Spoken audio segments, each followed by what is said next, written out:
I'm Shahar Azani, and in the news, Israel under attack. As the situation escalates on the ground between Israel and the terrorist organization Hamas, last night was an especially difficult one in Israel. Rockets were launched in the middle of the night several times towards large population centers in Israel, and too many Arab Israelis rioted in the streets of mixed cities like Lod, Akko, and Yafo, in some cases forcing Jews to flee their homes. To share what's happening on the ground, I am absolutely thrilled to have with us today on JBS Adele Raemer, all the way from the south of Israel. A few words about Adele. Adele was born in the United States and has lived in a kibbutz on the border with the Gaza Strip since 1975. She is a mother and a grandmother living and raising her family on this volatile border. She's also a teacher of English as a foreign language, as well as a teacher trainer and counselor for EFL and a tech integration coach. She blogs often about both life on the border and has recently become a devoted YouTuber as well. Her personal channel covers other issues close to her heart, including life on the border and medical clowning. Adele is a trained medical clown, and as any Southern clown would do, clowns as often as she can in the pediatric ward in the hospital in Ashkelon. She was recently included among Haaretz's 10 Jewish faces who made waves in 2018. She was invited to Geneva by an independent investigative committee for the United Nations to bear witness to the border situation in November of 2018, and in December of 2019 addressed the UN Security Council at the request of the ambassador of the United States to the United Nations. Adele, thank you so much for joining us on JBS today. Thank you so much for having me, for inviting me. So first and foremost, tell us, how are you doing? How is everything? Things are very tense, especially now. We've had a very tense 2 days, and it's very tense now as well because there have been assassinations of very, very key people in Gaza, key Hamas people, and we're expecting serious retaliation. So first of all, tell us what we saw a little bit of last night towards Tel Aviv and the center of the country as far as Herzliya. So first of all, tell us a little bit of where you are. We mentioned you've been living there since 1975. So where are you? What brought you to Israel? What have you been doing? And how have things changed for you in the course of the last couple of decades? So I was born in the States and grew up in the Bronx. I was in a Jewish youth movement, Young Judea. And at the end of high school, as part of Young Judea, there's something called the year course. And I came to Israel as part of the year course. That was 72, 73. And I was planning on going back to the States and going to NYU and studying theater there. But I missed the auditions because I was in Israel while there were the auditions. So when I got back in August 72, I was just sort of biding my time, doing different odd jobs. And then the Yom Kippur War broke out. And I realized, well, I didn't start university and I'm not doing anything special here. What am I doing here? Israel needs me. So I made Aliyah in the Yom Kippur War was October 73. I made Aliyah at the end of December 73 to Kibbutz Keturah, which is a kibbutz in the Arava, which was founded by members of my youth movement. In the Arava, south of Israel. So in the Arava, the south of Israel, many of you maybe have heard of the Arava Institute. Of course. They do a lot of very good, well-known work. They do amazing work. And just a word for our viewers, I've worked with them many a time when I served as an Israeli diplomat in Nairobi, extending Israeli expertise, not just to Africa, but throughout the world working with the United Nations there. So thank you for mentioning that, Adele. Okay. So because I made Aliyah so close to the Yom Kippur War, I was 19. And as soon as I landed, I was given my draft papers and told to be at the draft board within a year. and I was drafted into the army. And as part of my army service, because I was on this young, small kibbutz, part of my army service was done on the kibbutz. And when at one point, for different personal reasons, I wanted to leave, I couldn't just leave and go anyplace. I had to go to some place that the army would approve of. And at that point, I came to Nirim. That was 1975. And I've been here ever since. When I came to live here, this was not a war zone. It was still on the border with the Gaza Strip, but the Gaza Strip was not volatile at that point. People would go in and out freely. We used to get in a car and go to the beach. We would go to the Gaza, the Shuk, the open air market in Gaza City. And Gazans would come and work here as well. In fact, a Gazan built this house, which we moved into this house in 1997. And a Gazan built the kitchen. He was like working in the kitchen one day when I came over, and I asked him, well, it must be really hard for you to work here, because in order to get through the checkpoints, you have to get up really early. And he said, yeah, I have to get up at like 5 a.m. to be here at 7, but it's worth it, because at least I can feed my family and clothe them and earn a decent living. So that's what it was like when I moved here, and many years afterwards. That was like more than 20 years. Is your family, where are your kids? Where's your family? Are they in that area with you? Where do they live? Now? Yes. So one of my daughters lives on the kibbutz. She got married and has 2 children and is living here now. Although she is not currently here, she went to a less volatile place, because having children in the safe room all day is not an easy thing to do. She's got 2 little ones, 6 how many grandkids do you have? How many children? So altogether I have 7 grandchildren. I've got 2 kids that live in Tel Aviv, and one daughter lives in Kibbutz Ruchama, which is also in the Western Negev. It's just outside of Sderot.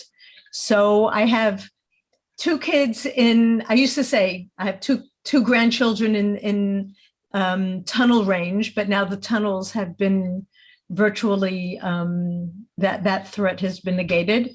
But I have 5 grandchildren on the border in rocket range usually, and another 2 in Tel Aviv who were in rocket range last night. They're not usually, but last night Tel Aviv was, they did have to go down to the bomb shelter, which they had never done in their lives.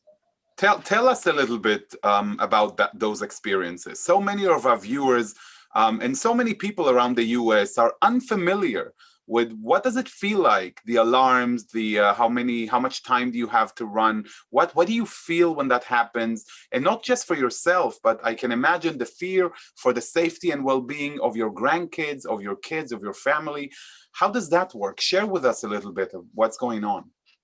So first of all, when my children were growing up, this was not the situation, as I said. So I cannot talk as a mother of young children that I have to go and scoop them up in the middle of the night and run into the safe room with them. But so my 2 grandchildren here on the border sleep in a room that is a safe room. That is their bedroom.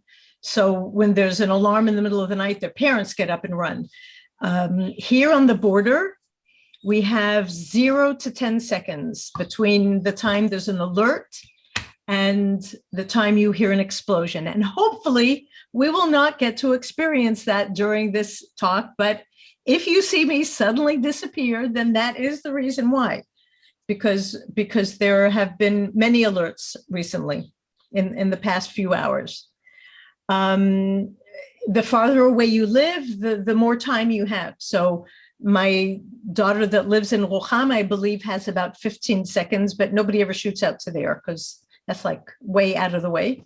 And in Tel Aviv, I think they said they have 90 seconds, but still 90 seconds when you're not expecting it to grab your kids. And in Tel Aviv, if you're in a building, many of the older buildings do not have safe rooms. They have to go to the nearest bomb shelter. And that is not necessarily a minute and a half away from your apartment on the 5th floor when you have to go downstairs with sleeping children. It's not easy. It's very, very scary. And we have seen cases, for instance, last night in Israel, where even in the dead of night, when you hear the sirens, the fact that the family was able to hear the alarm and rush downstairs to the safe room actually saved their lives because the rocket landed on their home. Wasn't that the case, Adele? Indeed, and words matter. So we don't say the rocket land. A rocket does not land, it explodes. Something that I learned when I was starting to blog about life on the border. Very true. Language matters. So yes, rockets exploded on people's homes, on people's bedrooms. And if they had exploded when they were there, they would not be here to tell the tale today.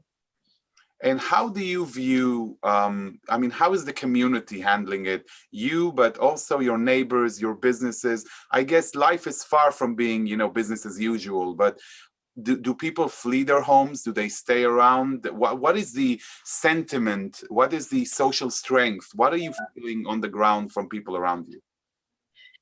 So if you have young children in times like these, you usually choose to leave with them, to take them someplace that's at least not 0 to 10 seconds running distance to safety. My daughter left this morning, and I know that a lot of the other families on kibbutz also went elsewhere.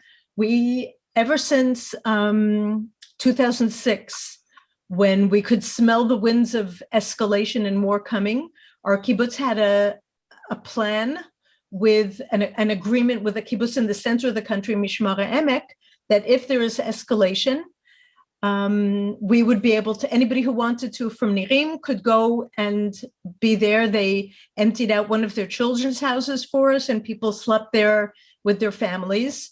And that's what happened for the 3 different operations that we had in 2008, 2012, and 2014. And this was just our kibbutz that made this plan, that had the foresight to do it. This was not organized by the government. After Operation Protective Shield, is that what it was called? The 2014?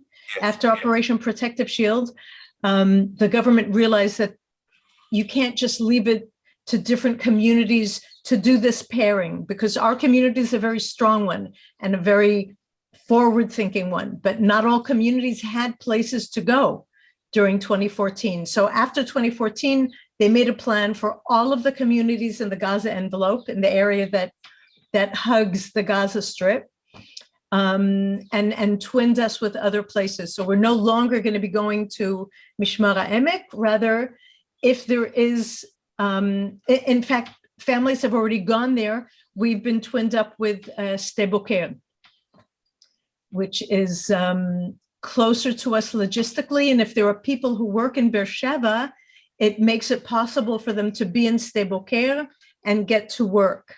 Whereas if they were with their families in Mishmar HaEmek, it's more challenging. It's a farther distance. So in fact, I know for a fact that there are a few families that already now are in Sde Boker. And the people who stay behind, like yours truly, are people who stay behind because there's a reason to stay behind. When there's a tense situation, a serious situation in the army in Israel, they have something that's called Tzav Shmone. Tzav Shmone is a special legal system that the army enacts in order to be able to call up their reserves, like from now to now, like right now. Right. So I always say that when there's an escalation, I'm on Tzav Shmone and I'm in the reserves, because this is what I do. I stay behind in order to bear witness, because what goes on in Gaza is horrible.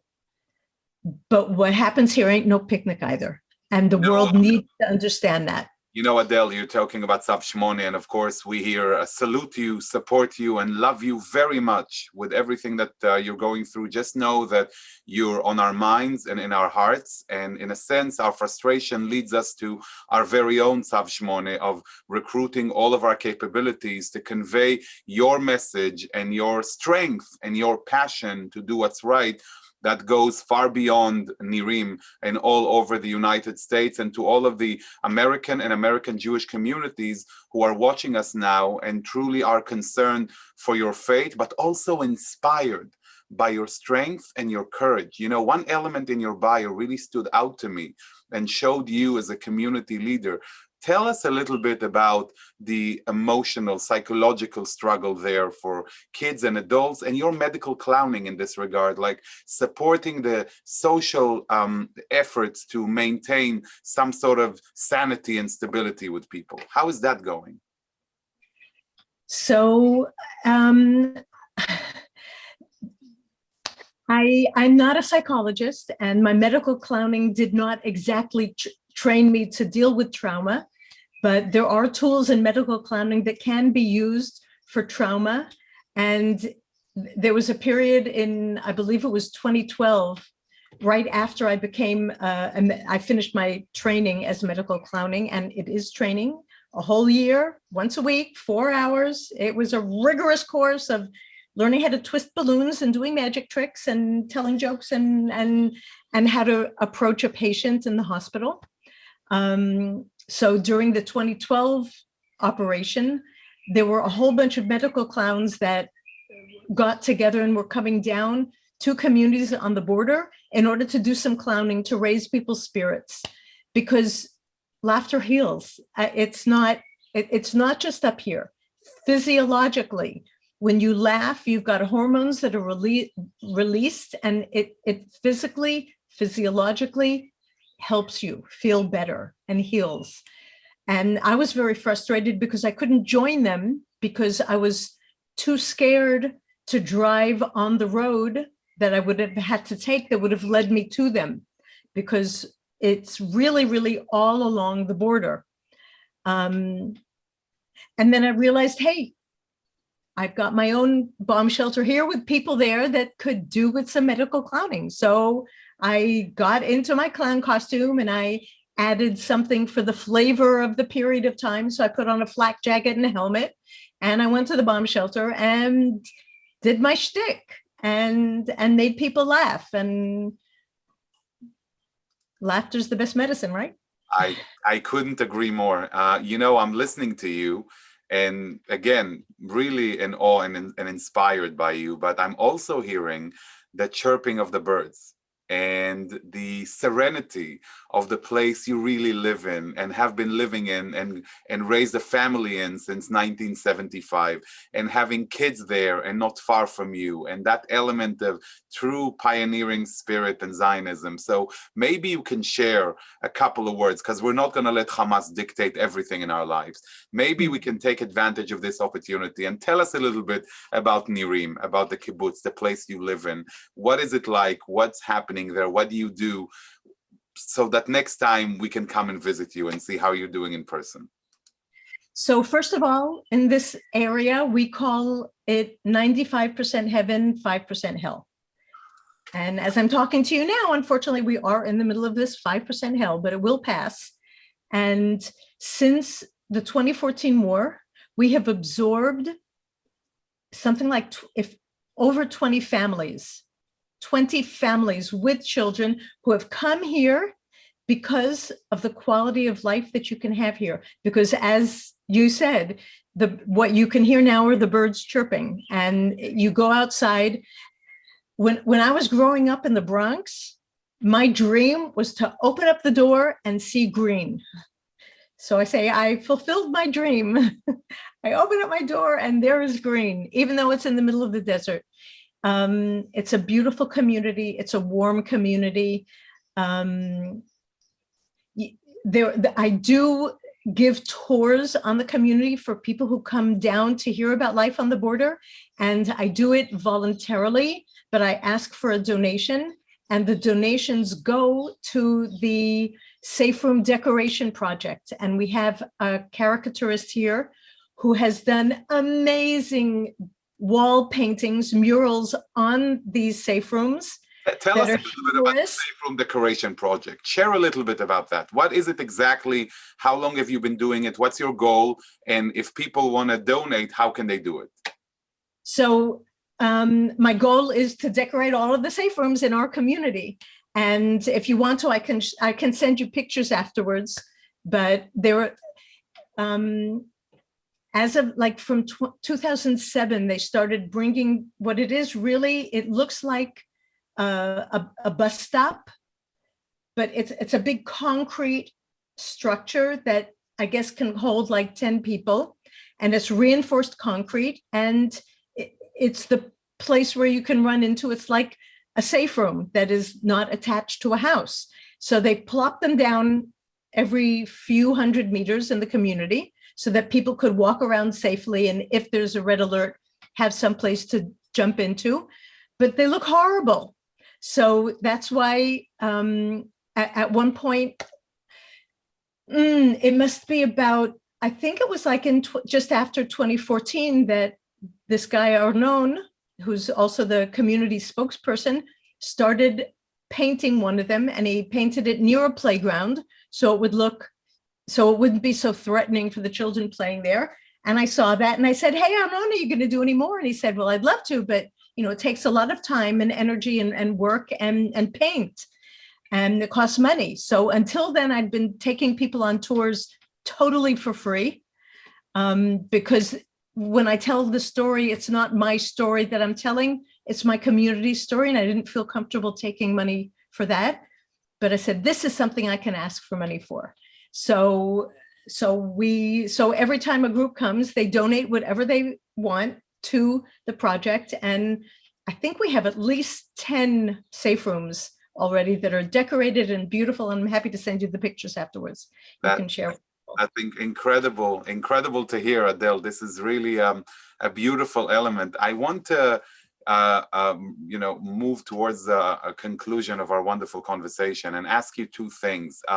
What is your hope for your family and for the future of Israel? What do you want to see happening? And what's your message that you would like to share at this moment with our many viewers all across the US? So my hope is that we're going to be able to turn back the clock and have this place be the way it used to be when I came to live here, on both sides of the border, because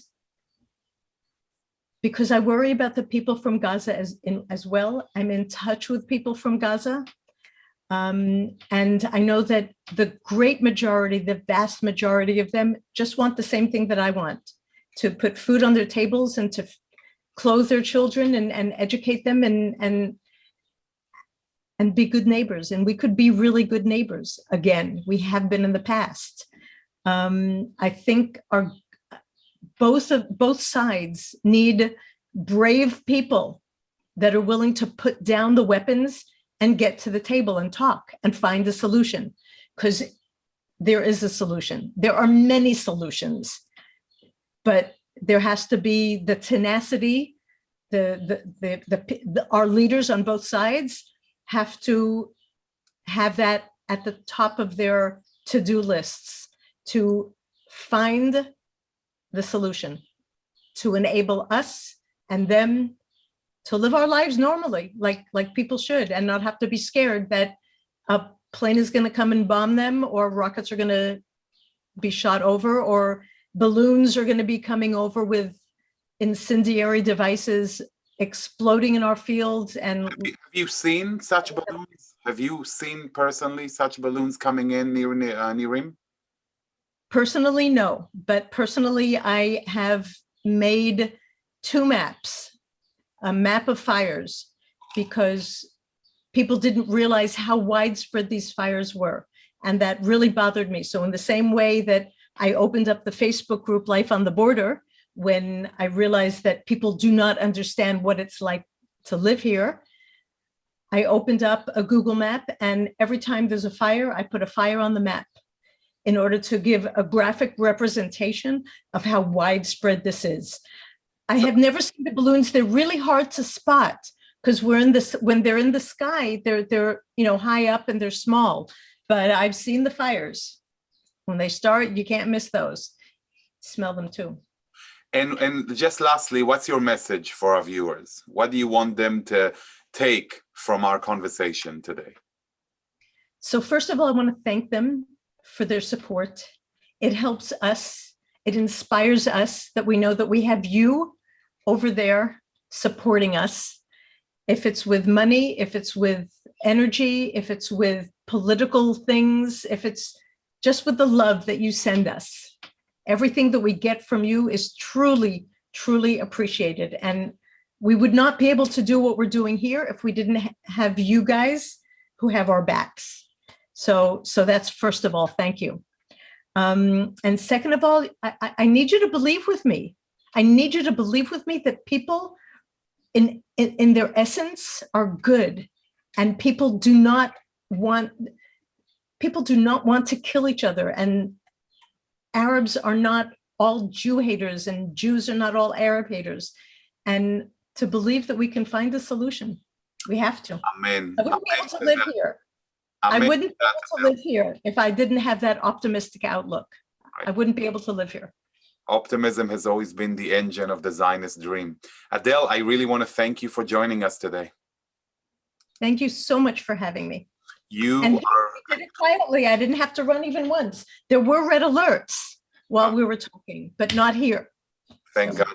Thank God for those favors. And I want to thank you, and I want to say what an inspiration you are for courageously coming out and speaking, even in times of great strife, about the potential for peace, tranquility, and stability, for being able to listen to the chirping of the birds, even when rockets don't just land but explode in people's homes and on people's heads, and to realize the Zionist dream, as you shared with us, that there have been dozens of families joining the kibbutz even since 2014, and in times when there are such issues coming up in this volatile border, that is 95% heaven and a few teeny percentages of hell like you're experiencing today. Just know that you have our love and you have our support.